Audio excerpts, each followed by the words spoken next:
गड्डी पेंट है नहीं बिकनी, क्यों नहीं बिकनी? क्या उसके अंदर इंजन नहीं है, टायर नहीं है, क्या अब चलेगी नहीं?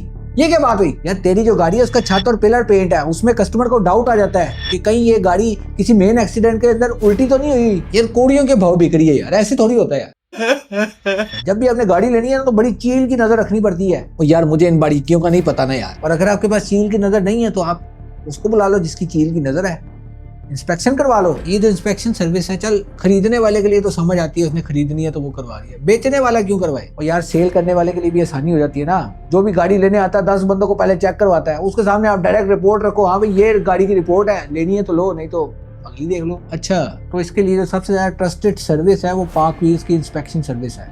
सिंपल सा काम है, पार्क व्हील्स की वेबसाइट पे जाना है या फिर उसकी ऐप पे जाना है, वहाँ जाके सिलेक्ट करनी है आपने service park wheels inspection service, और वहाँ से आपने सर्विस को बुक कर लेना है। ठीक है, फिर पार्क व्हील्स भेजेंगे अपने क्वालिफाइड टेक्नीशियंस को। आप आपस में टाइम डिसाइड कर लेना कि कब आपने बुलाना है उनको। वो आएंगे, आपकी गाड़ी को चेक करेंगे अच्छे तरीके से, 200 प्लस पॉइंट्स पे चेक करेंगे, उसके एक्सटीरियर को, इंटीरियर को, हर तरीके से उसको चेक करेंगे और एक पूरी रिपोर्ट बना के आपके सामने रखेंगे कि भाई ये गाड़ी की पूरी कहानी है। हाँ यार बात तो सही है। तो फिर जब भी आप गाड़ी परचेज करने लगेंगे तो आपको पता होगा कि गाड़ी की क्या कहानी है और इसकी प्राइस क्या लगानी है। Best, this is the best way to purchase a car. या चल नेक्स्ट टाइम करवाऊंगा मैं, फॉलो मी, और कल मिलते हैं अगली वीडियो में। ठीक है।